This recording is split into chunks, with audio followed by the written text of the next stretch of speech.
નમસ્કાર વિદ્યાર્થી મિત્રો, વંદે માતરમ. તો વિદ્યાર્થી મિત્રો, ધોરણ 11 કોમર્સ તમારો ફેવરેટ સબ્જેક્ટ, મનપસંદ સબ્જેક્ટ, બહુ મજા આવે એવો સબ્જેક્ટ વિષય વાણિજ્ય, પત્ર વ્યવહાર અને સેક્રેટરીયલ પ્રેક્ટિસમાં આપ સૌ ખૂબ ખૂબ દિલથી હાર્દિક સ્વાગત છે. ઓકે, ચાલો શરૂઆત કરીએ. તો કે લાસ્ટ લેક્ચર યાની કે ચેપ્ટર 2માં આપણે શું ભણ્યા હતા? યાદ કરો, સેક્રેટરીના ગુણ, લાયકાત, હોદ્દાનો અંત, એનું મહત્વ, આવું બધું ભણ્યા હતા ને. ચાલો દીકરાઓ, આજે આપણે ભણીએ ચેપ્ટર 3. શું? તો કે કંપનીની સ્થાપના વિધિ. તો ખાસ એક સૂચના ધ્યાનથી સાંભળજો અને સમજજો. ગવર્મેન્ટ તરફથી જે કાંઈ આવ્યો છે સિલેબસ, એ જ આપણે વિડીયો લેક્ચરમાં લઈએ છીએ, બરાબર? જે તમારી એક્ઝામમાં આવશે એ જ વિડીયો બનાવું છું ને એ જ સવાલ છે. ઓકે, એટલે એમ નહીં સમજતા સાહેબ કેમ વચમાં સવાલ ઉડાડી દીધા, કાપી નાખ્યા, આ શબ્દ પ્રયોગ વાપરવાની કોઈ જરૂર નથી. કેમ? તો કે દીકરાઓ, એની જરૂર પડશે ત્યારે આપણે ભણાવવાના છીએ. પહેલાં આપણે આ સિલેબસ કવર કરીએ, આ થઈ જાય ને પછી આપણે સમય રહેશે ને એટલે આપણે ચોક્કસ એ સમજવાનું છે અને ભણવાનું છે. પણ પહેલાં પ્રાયોરિટી, પ્રાથમિકતા કોને અપાય? જે એક્ઝામમાં આવવાનું છે એને. હવે એને પ્રાયોરિટી નહીં આપીને બીજું આપણે ભણીશું, સમય ઘટશે તો જે આવવાનું છે બાકી રહી જાય. સમજાય કે નહીં? એટલે આજે આવવાનું છે પહેલાં કરીએ આપણે. સમય રહેશે એટલે આપણે એવું ભણવાનું જ છે. ઓકે, ચાલો. એટલે કોઈ પ્રકારનું કન્ફ્યુઝન થવું જોઈએ નહીં. ઓકે, ચાલો. કંપનીની સ્થાપના વિધિ. કેટલામું ચેપ્ટર છે આ? 3જું ચેપ્ટર છે, કંપનીની સ્થાપના વિધિ. ઓકે, તો આ 3જું ચેપ્ટર છે. એમાં કંપની સ્થાપના કેમ થાય, કઈ રીતે કઈ વિધિઓ આવે, કઈ અટપટી, જટિલ અને ખર્ચાળ વિધિ, ક્યાંથી કઈ જગ્યાએ જવાનું, આવું બધું આમાં આવે છે. તો આપણે સમજીએ, કન્સેપ્ટ ક્લિયર કરીએ. ઓકે, ચાલો. કંપની સ્થાપવી છે ને દીકરાઓ? મારે પણ સ્થાપવી છે હોને. એટલે આપણે બધા ભાગીદારોમાં સ્થાપીશું, મજા આવશે કામ કરવાની. પણ દીકરાઓ અત્યારે આમાં ધ્યાન આપીએ. ઓકે, ચાલો. પ્રાસ્તાવિક. વાણિજ્ય વ્યવસ્થા સ્વરૂપમાં વિશાળ વેપાર માટે કંપની ખૂબ જ અનુકૂળ વ્યવસ્થા છે. જોયું? વિશાળ સ્વરૂપ છે કંપની, કેમ કે અઢળક લાખો લોકોને રોજગારી આપે છે. એટલે આને વાણિજ્ય વ્યવસ્થાપનનું વિશાળ અને ઉત્કૃષ્ટ ઉદાહરણ તરીકે ઓળખી શકાય. કેમ ભાઈ? તો કે દેશનું અર્થતંત્ર સક્ષમ રાખવામાં, ગતિશીલ રાખવામાં આર્થિક એન્જિન તરીકે કોને ગણાય? કંપનીને ગણાય. હવે તમે પાણીપુરી, વડાપાવ કે દાબેલી લારી કરો કે ઢોસા મૈસૂર કાફે કરો, કેટલાકને રોજગારી આપી દો કયો, અને કેટલોક સરકારને ટેક્સ ભરી દો.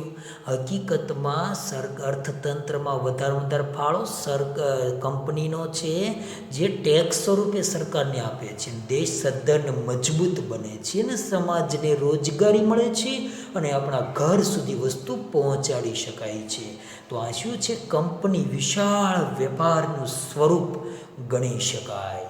ચાલો વિદ્યાર્થી મિત્રો, આગળ વધીએ. કે ભાઈ કૃત્રિમ વ્યક્તિત્વ ધરાવે છે કંપની. કેવું છે? કૃત્રિમ છે ને, એમાં ક્યાં જીવ છે? નથી. તમારામાં જીવ છે, તમે જીવંત કહેવાઓ. હું મારામાં જીવ છે, હું બોલું છું, તમે સાંભળો છો ને. આપણે ખાવા પીવા જોઈએ, હરવા ફરવા જોઈએ, આરામ કરવા જોઈએ, કામ કરવા જોઈએ, બધું જોઈએ ને. એટલે આપણે જીવંત વ્યક્તિ છે. આપણે આમ જીવતા, જાગતા, બોલતા, ચાલતા, હલતા ચાલતા સામાજિક પ્રાણી ગણાવીએ. જ્યારે કંપનીમાં જીવત નથી, એટલે કાયદાએ શું કીધું કે ભાઈ તું કૃત્રિમ વ્યક્તિ છો. ઓકે, એટલે એને કૃત્રિમ સ્વરૂપ આપ્યું. જોઈએ આગળ. કાયદાકીય વ્યક્તિત્વ આપોઆપ અસ્તિત્વમાં આવતું નથી, કાયદો લાવે. કોણ લાવે? કાયદો અસ્તિત્વમાં લાવે. ડાયરેક્ટલી અસ્તિત્વમાં આવી ન જાય, એનું રજિસ્ટ્રેશન કરાવવું પડે. અસ્તિત્વમાં આવવા માટે વિધિ જટિલ અને લાંબી છે. એ વિધિ ભણવા માટે જ આપણે ચેપ્ટરની શરૂઆત કરી દીકરાઓ, કે ભાઈ ક્યાંથી ક્યાં જઈશું તો આપણે કંપની ચલાવવાનું લાઇસન્સ મળશે અને કોની પાસેથી મળશે એ જ ભણવાનું છે. જોઈએ આગળ. વૈયક્તિક માલિકીની સ્થાપના સરળ હતી. તમારે પાણીપુરી લારી કરવી કે કરિયાના સ્ટોર કે સ્ટેશનરી સ્ટોર શરૂ કરવી, કોની મંજૂરી લેવા જવાની ભાઈ? કોઈની નહીં. ભાડે લઈ લેવાની જગ્યા, ઢાબો અથવા તો કોઈ દુકાન, ધંધો શરૂ થઈ જાય, મુદ્દો પતી ગયો. પણ કંપનીમાં દીકરાઓ વિધિ આવે તો બેટા વિધિને ભણવી પડે, સમજવી પડે, તો ખબર પડે કંપની કેમ સ્થાપના થાય. આગળ વધીએ. ભાગીદારી પેઢીનું સ્વરૂપ વ્યક્તિક માલિકી કરતાં વિસ્તૃત છે. વ્યક્તિક માલિકી કરતાં ભાગીદારો અલગ હોય. ભાઈ વ્યક્તિકમાં એક જ માલિકી હોય ને. આવું બીએમાં ભણ્યા તમે, 11મા ધોરણમાં યાદ કરો, આમાં જ ભણ્યા કે નહીં બીએમાં?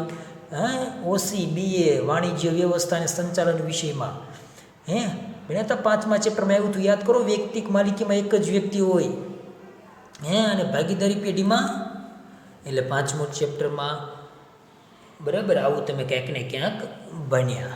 બરાબર. વ્યક્તિક માલિકી, ભાગીદારી પેઢીમાં એકથી વધારે ભાગીદારો હોય, એકથી વધારે લોકો હોય ને ભેગા થઈને ધંધો કરે, ભાગીદારી પેઢી એનું અલગ સ્વરૂપ છે થોડું. જ્યારે ભાગીદારી પેઢી નોંધણી મરજિયાત છે, આવું પણ ભણ્યા હતા ને.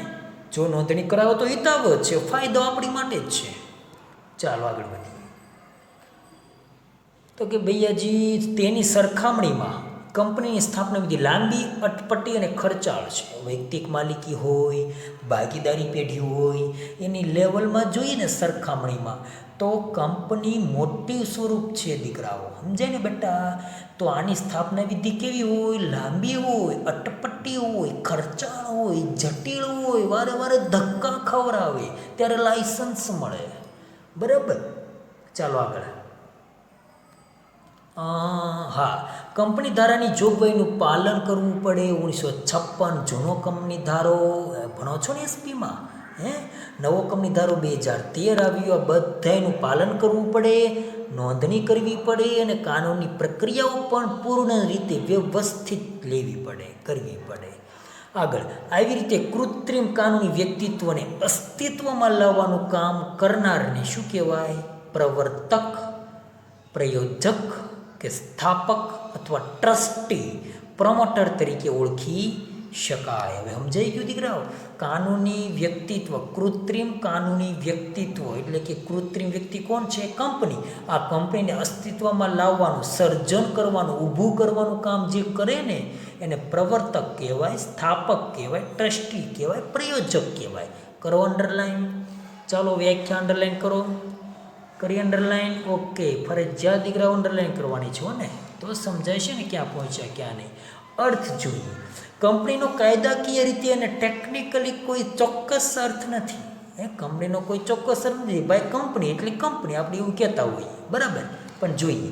બ્રિટિશ કોમન લો, બ્રિટિશ સરકાર જ્યારે અહીં હતી ત્યારે કંપનીનો કાયદાનો એને અમુક વ્યાખ્યાઓ જે આપેલી છે તે જોઈએ.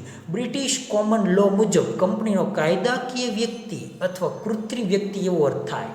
કંપનીનો મતલબ એક હતા, બે કૃત્રિમ વ્યક્તિ છે, કાયદાકીય વ્યક્તિ છે એવો અર્થ ગણી શકાય. કંપનીના સભ્યો બદલાઈ જાય, નિવૃત્ત થાય કે મૃત્યુ પામે તો કંપની ઉપર કોઈ અસર થતી નથી. હવે માની લો હું તમને એક ઉદાહરણ આપું. રિલાયન્સ કંપની અને ટાટા કંપની, તમે નામ સાંભળ્યું ને? સવારે જાગો છો, બ્રશ ટ્યુબથી, કોલગેટથી માંડીને સાંજે સૂવો છો, એટલે કે મીઠાનો ઉપયોગ કરીને ત્યાં સુધી ટાટાની અને રિલાયન્સની ક્યાંક ને ક્યાંક પ્રોડક્ટ તમે ક્યાંક ને ક્યાંક યુઝ કરી હોય આની હું તમને ગેરંટી આપું દીકરાઓ. એટલે રિલાયન્સ અને ટાટા કંપનીનો ક્યાંક ને ક્યાંક ઉપયોગ તો એક વસ્તુ તો કરી જ હોય, સૂવો ને ત્યાં સુધીમાં. અવડી મોટી કંપની છે, લાખો કર્મચારી, હજારો લાખો કરોડો લેવલમાં એના શેર ધારકો, સભ્યો છે. તો એમાંથી એકાદ સભ્ય હોય મૃત્યુ પામે, નિવૃત્ત થાય, અસ્થિર મગજનો થઈ જાય કે વિદાય લઈ લે ને, તો એના કારણે દીકરાઓ રિલાયન્સ કંપની તાળા ન લાગે, ટાટા કંપની બંધ ન થાય. અવડું મોટું સામ્રાજ્ય ઊભું કરીને બેઠી છે, અવડું મોટું સામ્રાજ્ય ચલાવે વિશ્વમાં. 80થી 90 દેશોમાં એની પ્રોડક્ટ, 100 દેશોમાં એની પ્રોડક્ટ વેચાય છે. તો એક સભ્ય મૃત્યુ પામે, નિવૃત્ત થાય, કોઈ અસ્થિર મગજનો થઈ જાય કે દેવું ન ચૂકવે એનું જે કંઈ લેવાનું હોય કંપનીને, તો એના કારણે કંઈ કંપની બંધ ન થઈ જાય. પણ આપણી વ્યક્તિક માલિક હોય, પાણીપુરીની લારી ચલાવતા હોય કે દાબેલી લારી ચલાવે, આપણે પોતે હાજર ન હોય તો કંપની ચાલે? એટલે આપણી લારી ચાલે? ન ચાલે. ઘેરે પડી હોય. સમજાય? એટલે વ્યક્તિક માલિકી ધંધો બંધ થઈ જાય, ભાગીદારી ચાલો બંધ થઈ જાય, પણ કંપની ક્યારેય બંધ થાય નહીં. ચોક્કસ અને પાક્કું યાદ રાખો, કરો અંડરલાઈન.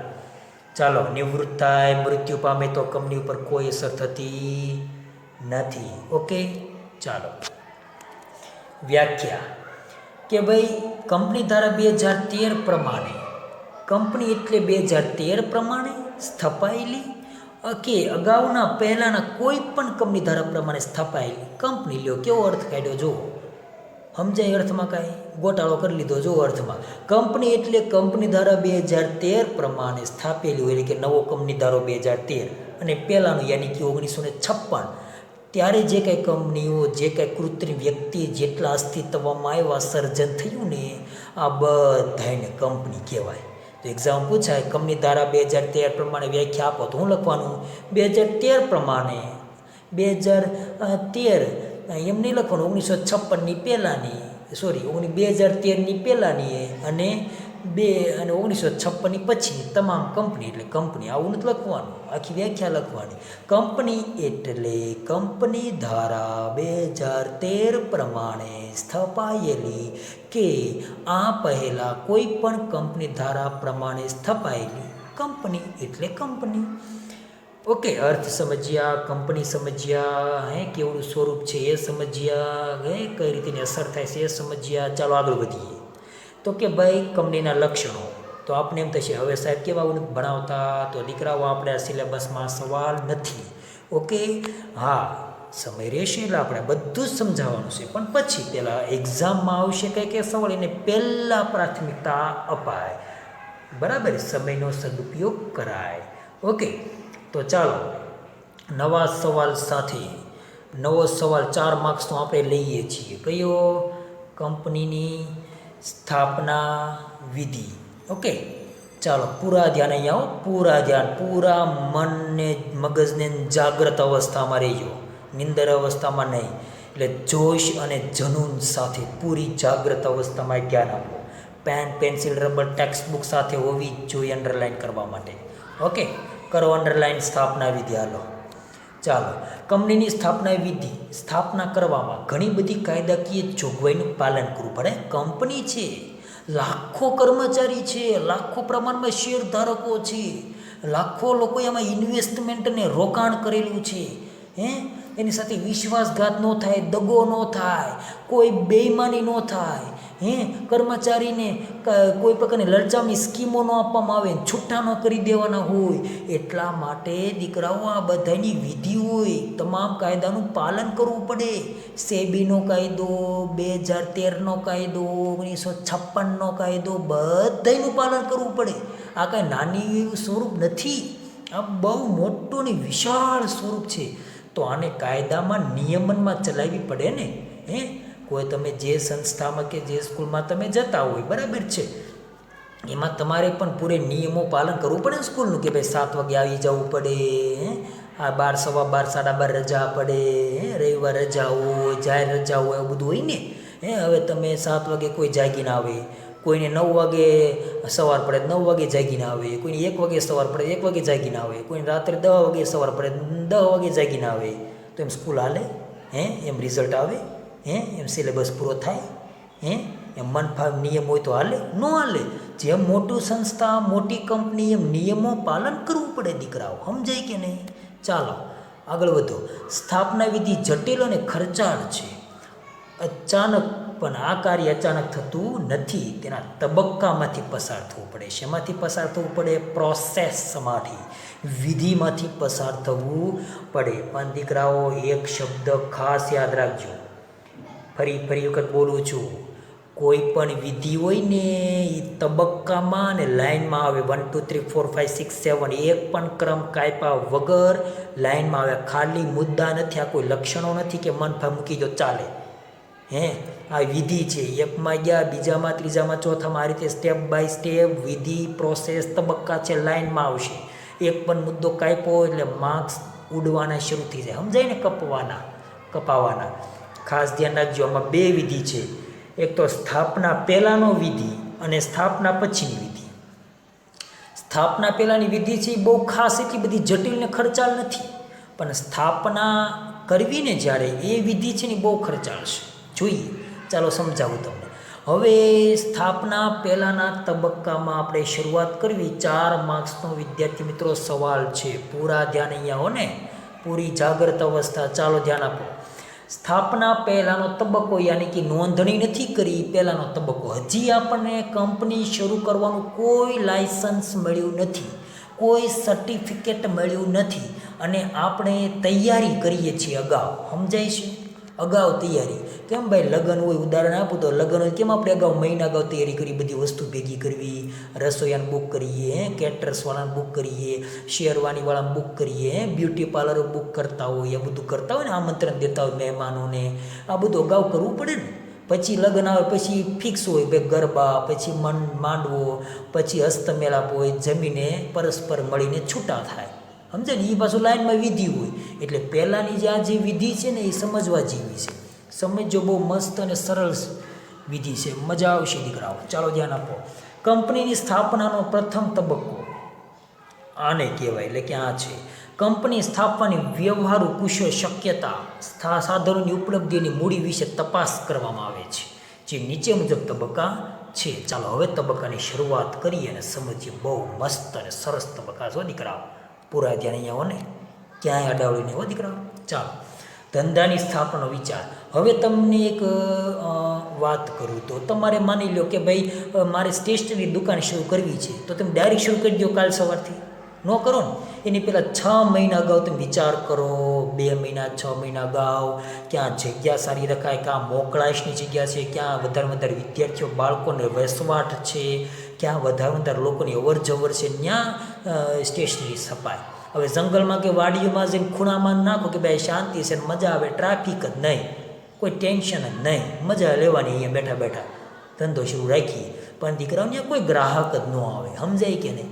હવે મર્સિડીઝ કે ઓડીના શોરૂમ તમે ગામડે જઈને કરો તો ના કોણ લેવા આવે? ત્યાં ખાલી જોવા આવે, જોઈને વયા જાય. હવે સાયકલ 5,000 10,000 વાળી લેવી તો 5 વર્ષ કે 2 વર્ષ તો વિચાર કરે ત્યારે 10,000 વાળી સાયકલ આવે, 5,000 વાળી. સમજાય? એમાં મર્સિડીઝ કે ઓડી ફરારી લેવી હોય આપણે BMW, તો એ મોટા શહેરો મેગા સિટીમાં એ શોભે, મેગા સિટીમાં શોરૂમ હોય. સમજાય કે નહીં?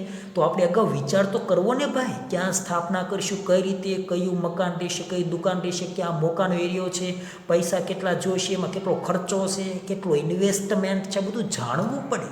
એટલે આ વિધિ છે. શરૂ નથી કર્યો ધંધો, પણ અગાઉની વિધિ છે આ. ચાલો શરૂ કરીએ. કંપની સ્વરૂપના ધંધાની સ્થાપના અંગેનો ખ્યાલ એક વ્યક્તિને આવે. હવે આ વિચાર કોને આવે? માની લો મારે વડાપાવની લારી કરવી છે.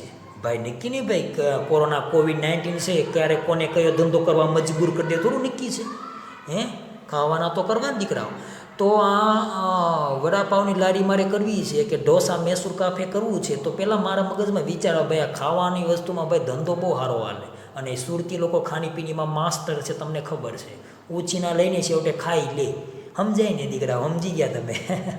ચાલો, વ્યક્તિને કે વ્યક્તિના સમૂહને ઉદ્ભવે.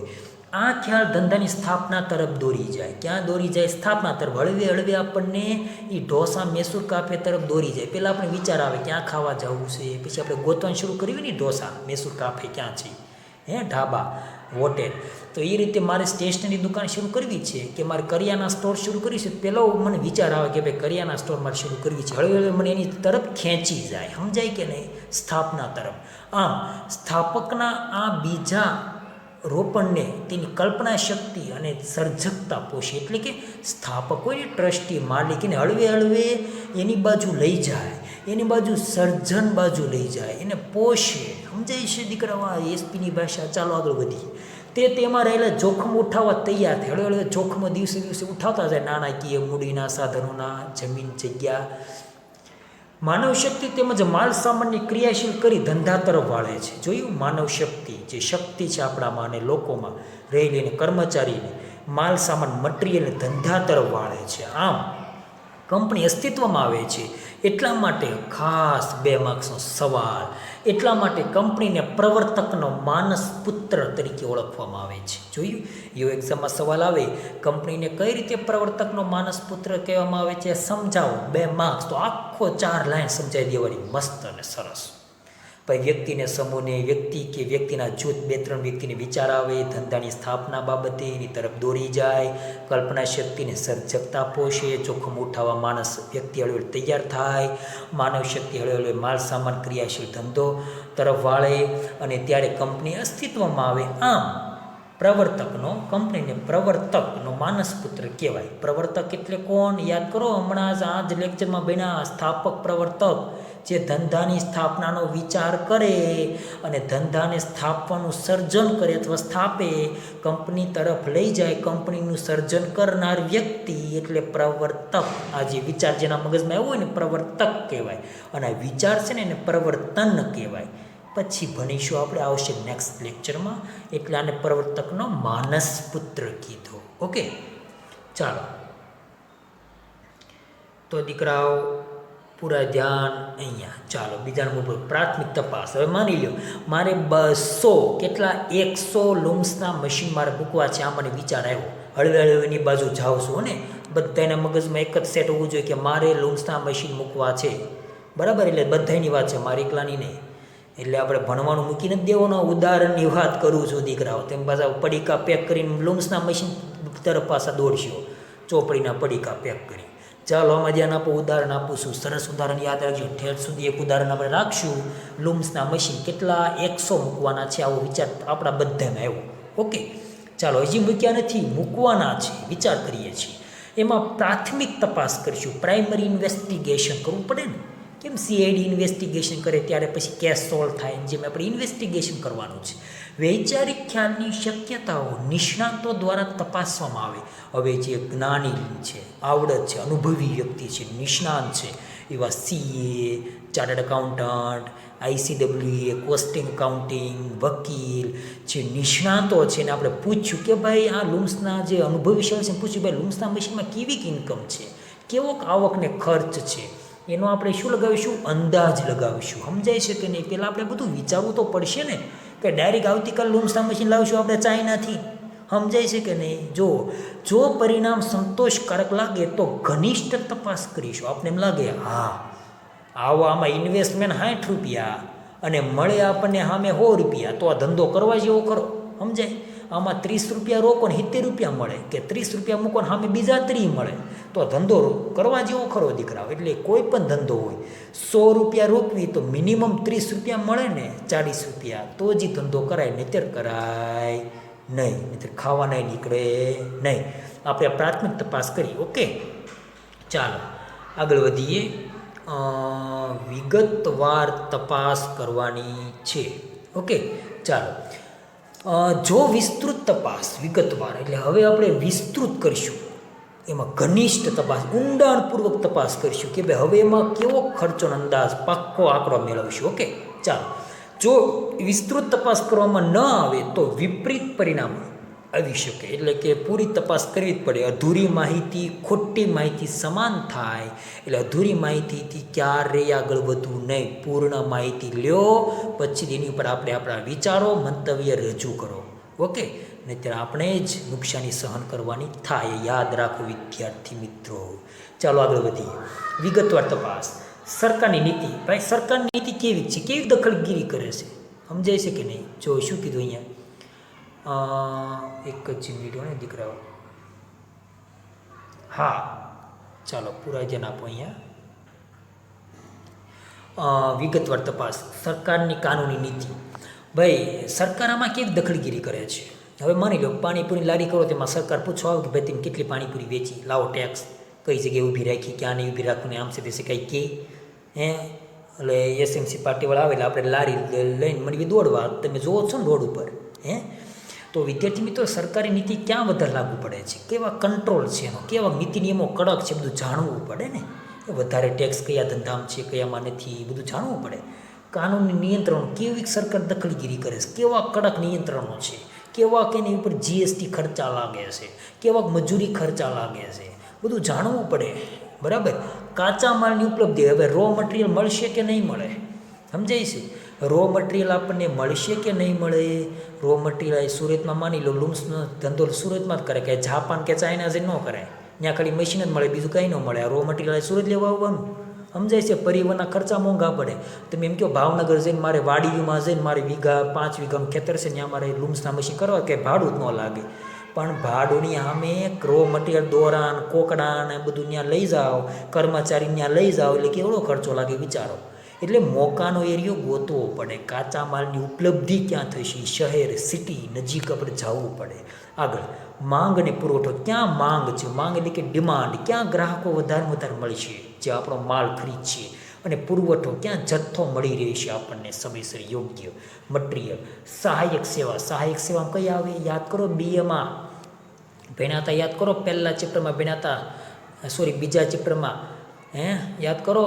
બેંકની વ્યવસ્થા છે, ટાર ટપાલની વ્યવસ્થા છે, રેલવેની સુવિધા છે, ભાઈ માલનું પરિવહન કરવાનું છે, વાહન ટ્રકની સુવિધા છે, પાણીની સુવિધા છે, યોગ્ય રીતે કર્મચારી મળશે કે નહીં મળે, સંદેશા વ્યવહારની સુવિધા છે કે નહીં, આ બધું જ જાણવું પડે. ન મળે સુવિધા, ત્યાં ધંધો કરીને શું ફાયદો કયો? ક્યાંથી લાવવાના વાહનો આપણે? આ બધું ચકાસણી કરવી પડે. ચકાસણી કરી વિગતવાર તપાસથી ચિત્ર સ્પષ્ટ થાય. આગળ વધવું એમ લાગે તો આગળ નિર્ણય લેવાનો. ઓકે, ચાલો હવે આપણે આગળ જઈ રહ્યા છીએ. આપણને મજા આવી ભાઈ, લૂમ્સના મશીન કરવા જેવો ખરો ધંધો. આવક તો સારી છે ભાઈ, જોયું આપણે. બધી મટીરિયલ, રો મટીરિયલ, કાનૂન નિયંત્રણો એટલા બધા ખાસ નથી. ઉપરથી રો મટીરિયલ, સહાયક સેવા બધું જ આપણને મળી રહે છે. ઓકે, ચાલો આગળ. સંસાધનોની સગવડ. ભાઈ પ્રોજેક્ટને આગળ ધપાવવાનો નિર્ણય લેવામાં આવે ત્યારે જરૂરી સંસાધનો. આગળ આપણે પ્રોજેક્ટ લઈ જવો છે, પ્રોજેક્ટ તરફ આપણે જઈએ છીએ ભાઈ, બસ 100 લૂમ્સના મશીન તરફ, ને યાદ રાખજો. ચાલો, જેમ કે મશીનરી. ભાઈ મશીનરી ક્યાંથી લાવશું? જાપાની મશીનરી કે ચાઇના મશીનરી? કઈ યુઝ થાય નક્કી કરી લો. સ્પીડમાં કામ આપે જાપાની મશીનરી, સ્પીડમાં. અને ચાઇના બહુ ખાસ કામ નહીં આપે એટલી બધી દીકરા, તમને ખબર પણ છે ને ચાઇના વસ્તુ વિશે. એક વખત ઉપયોગ કરી તૂટી એટલે ફેલ જ થઈ જાય, નવું જ લાવવાની મશીનરી. ચાલો, સાધનો ક્યાંથી લાવશું? જમીન ક્યાં લઈશું ભાઈ? ક્યાં નજીક છે? હવે તમને એક સરસ ઉદાહરણ આપું દીકરાઓ. હવે તમારે કાપડની દુકાન કરવી હોય તો ટેક્સટાઇલ માર્કેટમાં કરવા જવાય કે ગામડા લેવલમાં કરવા જવાય? ક્યાં જવાય? ટેક્સટાઇલ માર્કેટમાં. આપને એમ લાગે ગામડા લેવલમાં કોઈ નથી દુકાન, ચાલો ત્યાં કરી દુકાન, ત્યાં લોકો લેવા આવશે, કેમ કે દૂર જવું નહીં.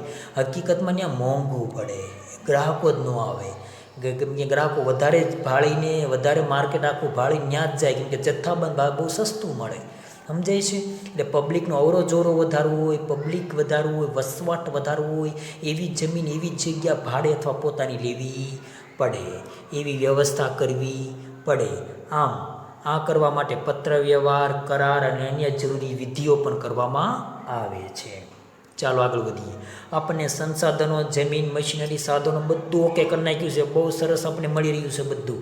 હવે આપણે એ જોવાનું ભાઈ, નાણાં વગરનો નાથિયો, નાણે નાથા લાલ. આની વિશે તમને સમજાઈ ગયું ને? હવે જો પૈસા ન હોય, નાણાં ન હોય તો કાંઈ બધા પડીકા પેક કરીને પ્રોગ્રામ સેટ ન થાય આપણો. એટલે પ્રોગ્રામ ન થાય, આગળના જે પ્રોગ્રામ છે પ્રોજેક્ટ એ ન સેટ થાય. એટલે શું થાય? ઘેરે બેઠું રહેવું પડે પૈસા ન હોય તો. એટલે પૈસાનું એરેન્જમેન્ટ કરવું પડે, મેનેજમેન્ટ કરવું પડે. કઈ રીતે જોઈએ?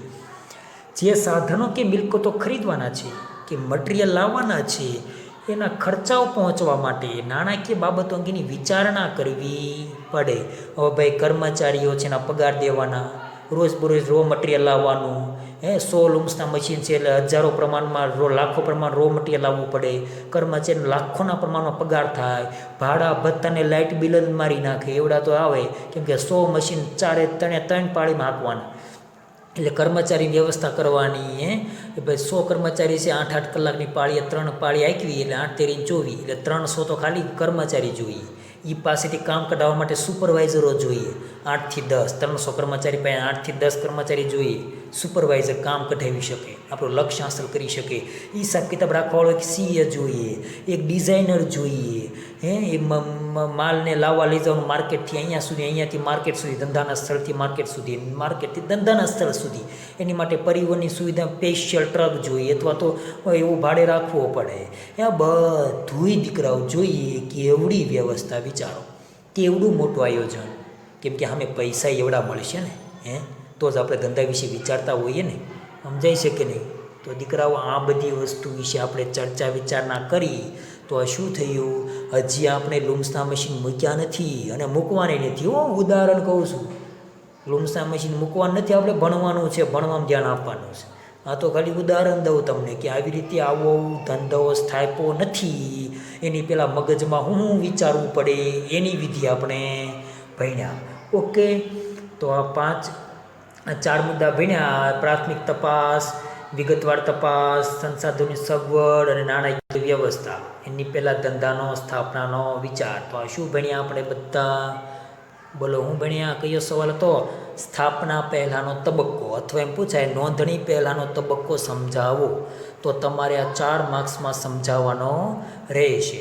ઓકે વિદ્યાર્થી મિત્રો, ચાલો નેક્સ્ટ લેક્ચરમાં નવા મુદ્દા સાથે પાછા મળી ગયા. ત્યાં સુધી તમારે શું કરવાનું? નોટબુક લેવાની, સવાલ લખવાનો કે ભાઈ પ્રવર્તક એટલે શું, કંપની એટલે શું, કંપનીની સ્થાપના પહેલાંનો તબક્કો વિસ્તૃત સમજાવો. 4 માર્ક્સ. ઓકે, સમજાઈ ગયું? ફરજિયાત લખવાનો, પાકો કરવાનો, જેથી એક્ઝામમાં સરળતા રહેશે દીકરાઓ. ચાલો દીકરાઓ, તો ફરી નેક્સ્ટ લેક્ચરમાં ફરી પાછા નવા સવાલ, નવી વિધિ, એક વિધિ ભણવાની છે. આની પછીની નેક્સ્ટ વિધિ કંપનીની સ્થાપના આપણે એમાં કરી દઈશું. લૂમ્સના મશીન હકીકતમાં શરૂ કરી દઈશું. કેમ? ચાલો વિદ્યાર્થી મિત્રો, નેક્સ્ટ લેક્ચરમાં ફરી પાછા મળ્યા. ઓકે વિદ્યાર્થી મિત્રો, ચાલો ત્યાં સુધી વિદ્યાર્થી મિત્રો આવજો.